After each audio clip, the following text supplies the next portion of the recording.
Hello students, मैं Anoop sir. आज हम लोग क्लास 9 यूरोप में समाजवाद और रूसी क्रांति के थर्ड लेक्चर को देखेंगे, जिसमें हम लोग आज देखेंगे कल हमने जो पढ़ा था वो यूरोप में समाजवाद कैसे आया। आज हम लोग देखेंगे समाजवाद के लिए समर्थन यानी सपोर्ट फॉर सोशलिज्म। तो समाजवाद के लिए समर्थन कैसे आया, तो हमने आपको बताया था कार्ल मार्क्स और एंजल्स के द्वारा समाजवाद के विचार को बढ़ाया गया और ये यूरोप में एक जाना माना विचार हो चुका था।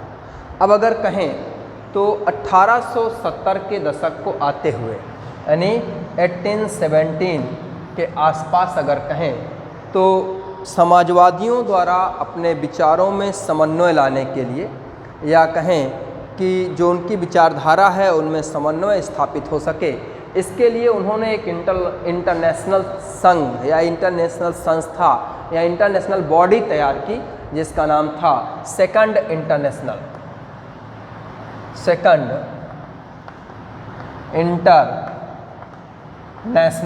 कभी भी आपसे पूछा जाए कि व्हाट इज़ सेकंड इंटरनेशनल, तो आपको बताना है कि जो सोशलिस्ट हैं वो अपने आइडियाज़ों में एक समन्वय कम्बिनेशन स्थापित करने के लिए एक समन्वय स्थापित करने के लिए एक इंटरनेशनल बॉडी तैयार की थी, जिसका नाम था सेकंड इंटरनेशनल।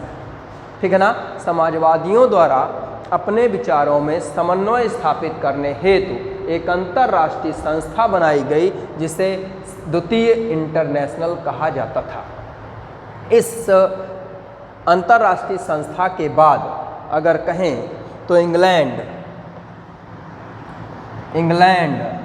व जर्मनी में अनेक लेबर्स या मजदूरों के द्वारा अपने कार्य स्थितियों में सुधार, जो वर्किंग कंडीशंस होती है उस पे सुधार, अपने काम के घंटे कम करने यानी वर्किंग हावर को कम करने और अपने वेतन यानी वेजेस को बढ़ाने को लेकर अनेक प्रकार के संगठन, पार्टी या बॉडीज़ तैयार करने का काम किया गया। कोई दल बनाने या संगठन बनाने का काम किया गया, जिसके माध्यम से यह लोग अपने कार्य स्थितियों के सुधार, अपने वेतन की वृद्धि और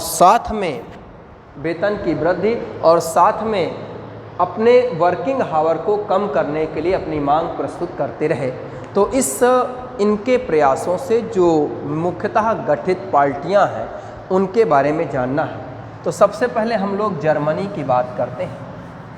जर्मनी के समाजवादियों द्वारा, ठीक है ना, एक श्रमिकों के लिए सोशल डेमोक्रेटिक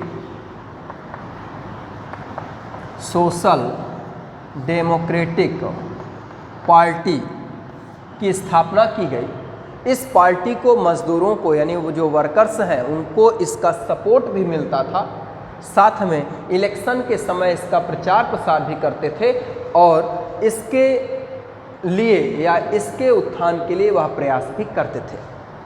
इसी प्रकार से इंग्लैंड में भी समाजवादियों द्वारा एक नई पार्टी स्थापित की गई, जिसका नाम था लेबर पार्टी। यानी अगर इंग्लैंड में बात करें तो भारत जब इंडिपेंडेंस पाया, जब स्वतंत्रता पाया, तो उस समय वहाँ लेबर पार्टी की गवर्नमेंट आई थी और उसने भारत की स्वतंत्रता के लिए प्रयास किए थे। Third number France. और फ्रांस की बात करें तो फ्रांस में सोशलिस्ट पार्टी, लेबर्स द्वारा सोशलिस्ट पार्टी की स्थापना की गई या इसकी फाउंडिंग की गई या इसको स्थापित किया गया। दो सेकेंड इंटरनेशनल के बनने के बाद अनेक स्थानों पर लेबर यूनियंस बनाए गए या लेबर्स पार्टियां तैयार की गईं और वह अपने कार्यस्थिति के सुधार, अपने कार्य के घंटों की कमी और अपने वेजेस की वृद्धि के लिए यानी वेतन की वृद्धि के लिए मांग करते रहे। और इस प्रकार इसके साथ साथ इन पार्टियों के माध्यम से वह अपने लिए कानूनी अधिकार प्राप्त करने का प्रयास किए। जर्मनी में सोशल डेमोक्रेटिक पार्टी, इंग्लैंड में लेबर पार्टी और फ्रांस में सोशलिस्ट पार्टी की स्थापना की गई। लेकिन ये चीज़ समझना है कि 19वीं सेंचुरी के अंत तक यह पार्टियां इन राज्यों में चुनाव लड़ने लगी, सीटें भी जीतने लगी, लेकिन अभी इनका इतना अधिक प्रभाव नहीं स्थापित हो पाया था कि यह अपनी गवर्नमेंट बना सकें, या कहें कि यह कहीं भी इनके प्रतिनिधित्व बड़ी संख्या में होता था, लेकिन यह सरकार बनाने में उस समय तक असफल थे या उस समय तक यह सरकार नहीं बना सके। ओके, तो ये टॉपिक ख़त्म होता है। अब हम लोग चलते हैं रशियन रेवोल्यूशंस या रूस की क्रांति। तो अभी तक हम लोगों ने समाजवाद पढ़ा, सोशलिज्म। अब हम लोग पढ़ेंगे रूस की क्रांति, ठीक है ना। Russian revolution. तो रूस की क्रांति, एक छोटी सी संक्षेप में कहानी बता देते हैं। रूस की क्रांति के समय यहाँ के जो क्राउन थे, राजा थे, उनका नाम था जार निकोलस द्वितीय। ये जार शब्द क्या है कि हम हर जगह जैसे क्राउन बोलते हैं, राजा बोलते हैं, यहाँ पर रूस के शासक को राजा नहीं बोलते थे, जार बोलते थे। जार निकोलस सेकंड यानी कि द्वितीय थे, ठीक है। इनके समय जो क्रांतियाँ हुई मुख्यतः आपको पढ़ने हैं, 3 प्रयास किए गए। पहली क्रांति 1905 में हुई जो असफल हो गई। इसके बाद 1917 में 2 क्रांतियाँ होंगी। पहली वाली कहलाएगी फरवरी की क्रांति और दूसरी वाली कहलाएगी अक्टूबर की क्रांति, ठीक है ना। तो फरवरी का रिवॉल्यूशंस और अक्टूबर का रिवॉल्यूशंस। फरवरी के रिवॉल्यूशंस में अगर कहें तो जो फरवरी की क्रांति हुई थी उसके तहत फ्रांस से राजतंत्र समाप्त हो गया था, यानी जो मोनार्ची सिस्टम था वो फॉल हो गया या गिर गया, फॉल ऑफ मोनार्ची सिस्टम्स।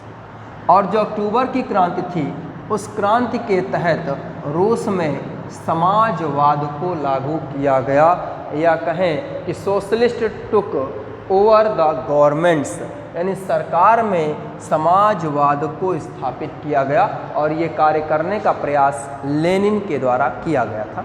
तो हम लोग सबसे पहले इस क्रांति के कारण पर पहुंचते हैं, कैसे यह क्रांति प्रारंभ हुई, ठीक है। तो रीजन्स में हम लोग पढ़ेंगे, एक सामाजिक स्थिति देखेंगे, आर्थिक स्थिति देखेंगे, ठीक है ना।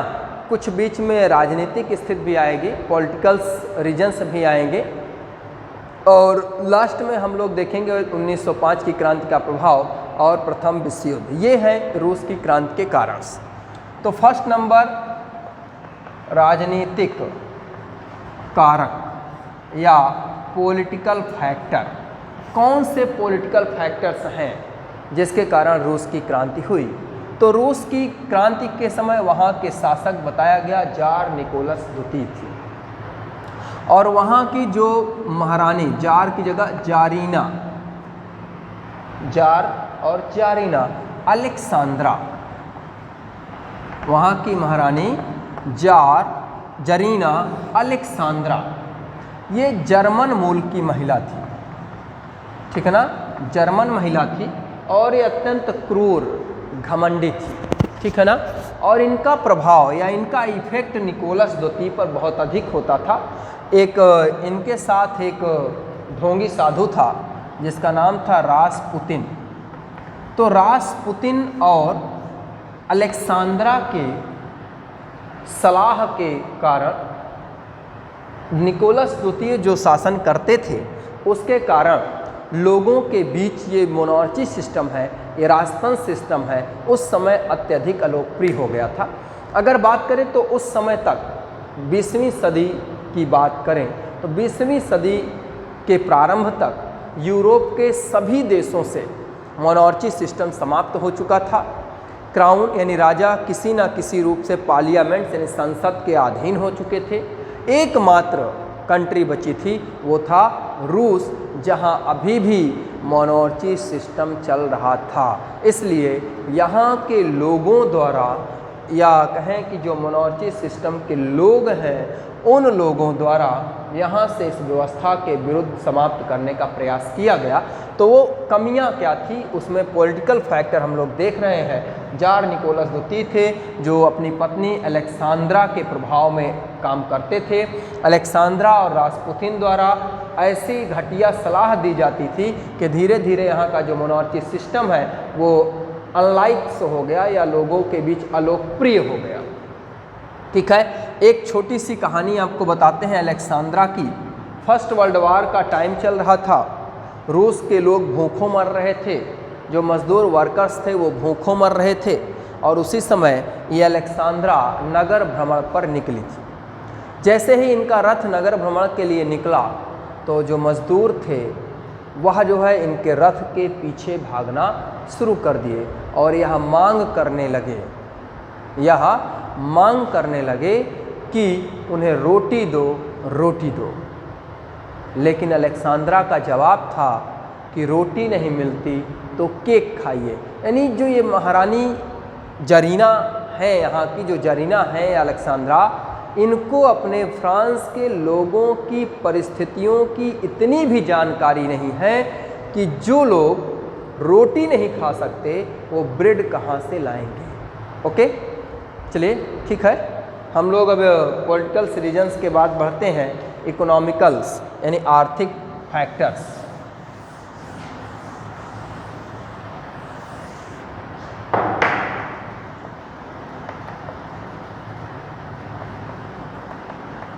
आर्थिक कारण या कहें इकोनॉमिकल फैक्टर्स। तो इकोनॉमिकल फैक्टर्स की बात करें तो आपको पहले से ही बताया गया था शुरू में ही कि रूस पहले ही पिछड़ी अर्थव्यवस्था का देश था, यानी बहुत पिछड़ी हुई इकोनॉमिकल सिस्टम का देश था। यह अभी भी औद्योगिक दृष्टि से पिछड़ा हुआ था, या कहें कि यहाँ पर बहुत कम उद्योग थे, क्योंकि आर्थिक दृष्टि से देखें तो यहाँ का जो मुख्य व्यवसाय था, ट्रेडिशंस था, वो एग्रीकल्चर्स था, और यहाँ के लगभग 85% लोग एग्रीकल्चर्स से जुड़े थे या कृषि करते थे। अगर इस परसेंट को देखा जाए, उस समय जर्मनी से तुलना की जाए, फ्रांस से तुलना की जाए, कोई भी ऐसी कंट्री नहीं थी जहाँ लगभग 85% लोग कृषि करते हों। फ्रांस जर्मनी में एवरेज 40 से 50% लोग ही क्या करते थे, एग्रीकल्चर्स में भाग लेते थे या कृषि करते थे। वहीं उद्योगों की बात करें तो उद्योग भी वहाँ बहुत कम थे। उस समय अगर देखें तो मॉस्को व सेंट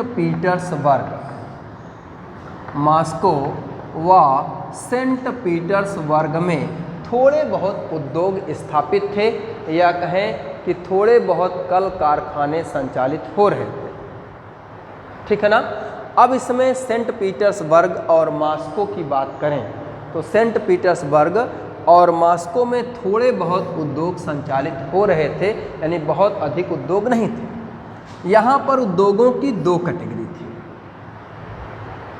एक कल कारखाने, ठीक है ना, कल कारखाने जिसमें कारीगर काम करते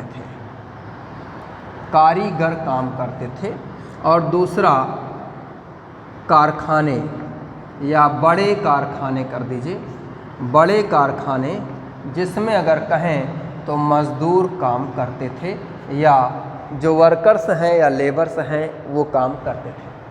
तो ये कारखाने हैं, यानी कि कारीगरों द्वारा अधिकांश मात्रा में छोटे छोटे कारखाने थे, जो वहाँ कारीगर होते थे वो उत्पादन करते थे, एक दो फैमिली मिलकर किसी उद्योग को चलाते थे। दूसरा है बड़े कल कारखाने। जो बड़े कल कारखाने थे उनकी बात करें तो यहाँ थोड़ी मात्रा में मौजूद थे, और यहाँ पर अगर कहें तो 1890 के दशक में जब रेलवे लाइन का विस्तार शुरू हुआ तो रेलवे लाइन के विस्तार के साथ ही यहाँ उद्योगीकरण या बड़े उद्योग या कारखाने स्थापित होने प्रारंभ हो गए। साथ में जब रेलवे लाइन का विस्तार हुआ तो जो अदर कंट्रीज़ हैं, अदर फॉरेन कंट्रीज़ द्वारा भी मनी इन्वेस्ट किया जाने लगा, यानी जो विदेशी कंपनियां हैं वो विदेशी कंपनियां भी यहाँ पर पूंजी निवेश करने लगी या मनी को इन्वेस्ट करने लगी। परिणाम इस समय तक यहाँ उद्योग डेवलप्ड हो चुके थे या उद्योग बढ़ चुके थे। अगर हम देखें, एक आकलन देखें तो इस समय तक यानी 20वीं सदी के प्रारंभ तक अगर देखें तो कोयला उत्पादन लगभग 2 गुना और स्टील उत्पादन लगभग 4 गुना तक वृद्धि हो चुकी थी। ठीक है ना। जो कोयले का उत्पादन है या कोयला प्रोडक्शन है वो लगभग 2 गुना और जो स्टील का उत्पादन है वो लगभग 4 गुना बढ़ चुका था। ठीक है, कोई समस्या यहाँ तक? अब आगे तो अर्थव्यवस्था आप समझ गए, उद्योग बहुत कम है, अधिकांश लोग कृषि कार्य में सम्मिलित हैं, एक पिछड़ी अर्थव्यवस्था का देश है। लेकिन 19वीं सदी आते आते इसकी कुछ आर्थिक स्थिति सुधार हो चुकी थी। अब आगे चलते हैं, सामाजिक कारण देखते हैं, यानी सोशल फैक्टर, सामाजिक कारण यानी सोशल कारक, सोशल फैक्टर। सोशल फैक्टर शुरू में हमने बताया कि यहाँ के 80% लोग क्या हैं? किसान हैं। लेकिन ये लैंड ऑनर नहीं है, भूमि के स्वामी नहीं है। यहाँ पर अगर कहें कि जो जमीन के स्वामी हैं या जो लैंड ऑनर हैं, उनमें अगर कहें तो लैंड ऑनर में मुख्यतः अगर कहें तो सामंत, राजशाही यानी राज परिवार से जुड़े लोग और ऑर्थोडॉक्स चर्च। याद रखना है, रूस में ऑर्थोडॉक्स चर्च का विशेष महत्व था या इस धर्म के सबसे अधिक अनुयायी थे ऑर्थोडॉक्स चर्च। इसके अलावा बौद्ध मुस्लिम भी थोड़ी मात्रा में थे। तो जो जमीन के स्वामी हैं सामंत, राजशाही और चर्च, ऑर्थोडॉक्स चर्च के पास होती थी। ठीक है ना। तो यह अपनी ज़मीन को इन किसानों को देते थे और यह किसान इस पर खेती करते थे और प्रतिवर्ष यह ज़मीन, इनकी ज़मीन किसानों को बांटी जाती थी। किसान पुनः कम्यून को अगले वर्ष, कम्यून का प्रमुख मीर होता था, कम्यून को रिटर्न कर देते थे और फिर कम्यून अब उनकी सुविधा के अनुसार ज़मीनों को वितरित करता था। तो यहाँ पर अगर कहें तो यहाँ का समाज भी 2 भाग में बटा था। एक ये संपन्न वर्ग था, ठीक है ना, और एक ये किसान था जो कृषि करने के बाद भी अपना पेट भरने में सक्षम नहीं था, क्योंकि इनको भूमि का एक हिस्सा और टैक्सेस देने के बाद इनके पास बहुत कुछ बचता नहीं था। अब आगे देखते हैं, यहाँ के जो किसान थे इनकी बात करें तो ये सामंतों के प्रति, राजशाहियों के प्रति या ऑर्थोडॉक्स चर्च के प्रति इनका व्यवहार अच्छा नहीं होता था, या कहें कि ये किसान इनका सम्मान नहीं करते थे। यहीं अगर कहें कि फ्रांस, इसकी जगह रूस की जगह हम फ्रांस की बात कर लें, तो जब फ्रांस की बात करें तो फ्रांस की कंडीशन बिल्कुल अलग है। फ्रांसीसी क्रांति में फ्रांस के जो किसान थे वो अपने जमींदारों का, सामंतों का बहुत सम्मान करते थे। कभी कभी उनके हित के लिए किसानों ने लड़ाइयाँ लड़ी थी। लेकिन यहाँ देखें तो रूस में किसान इस वर्ग का सम्मान नहीं करता है, बल्कि इस वर्ग का विरोध करता है। यहाँ तो बहुत ऐसी घटनाएं जानने को मिली कि किसानों द्वारा लैंडलॉर्ड्स की हत्याएं की गईं, इनकी ज़मीनों को लूटा गया। समझ आ गया? यानी इस समुदाय की बात करें तो इन दोनों समुदायों के बीच तालमेल ठीक नहीं था। तो आज यहीं तक हम लोग देखते हैं। नेक्स्ट क्लास पे हम लोग इसके आगे चलेंगे। तो 3 रीजन्स अभी आपको बताए गए हैं। अगले रीजन्स में आपको रूस में समाजवाद कैसे पनपा, यानी आपको हम खूनी रविवार की घटना की तरफ ले चलेंगे। आज का वीडियो यहीं तक। आपको वीडियो पसंद आई हो तो लाइक एंड सब्सक्राइब जरूर करें।